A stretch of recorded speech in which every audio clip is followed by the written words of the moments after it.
One of the most amazing qualities of the Prophet ﷺ is him as a leader. A lot of times we think of a leader as somebody who stands in front, somebody who's very much in charge of the situation. It very obviously looks like a leader. While the Prophet ﷺ was very much in charge of every situation that he was a part of, there's very particular qualities that he had that made him the most amazing leader that humanity has ever seen.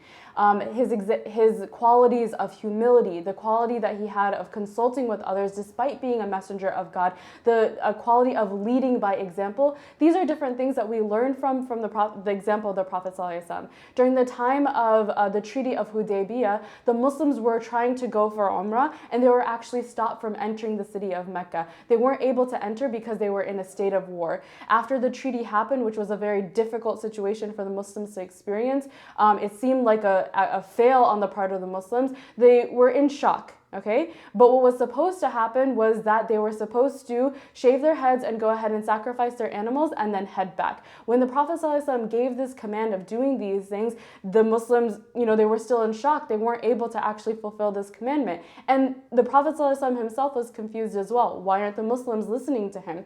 So he went back to his tent, he talked to his wife Salama, consulted with her, and asked her, what should I be doing? The Muslims aren't listening to me. And she gave a really wise suggestion of, go ahead and do it yourself. Go ahead and get your own head shaved and sacrifice your own animal, and the Muslims will follow in suit.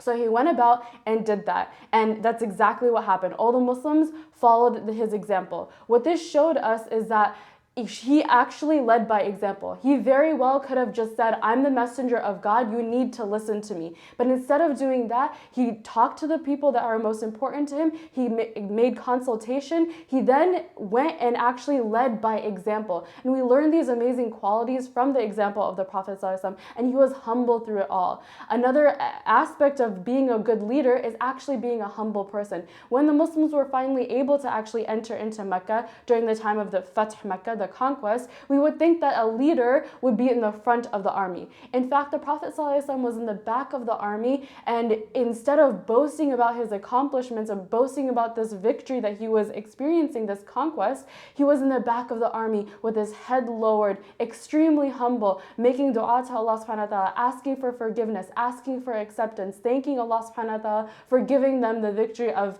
the conquest of Mecca. And through these different stories, we learn the example of the Prophet of what it means to be a good leader, and we're going to inshallah learn all of these stories in Syria Intensive this December, inshallah. We hope you all can join us and learn about the life of the Prophet ﷺ in this way.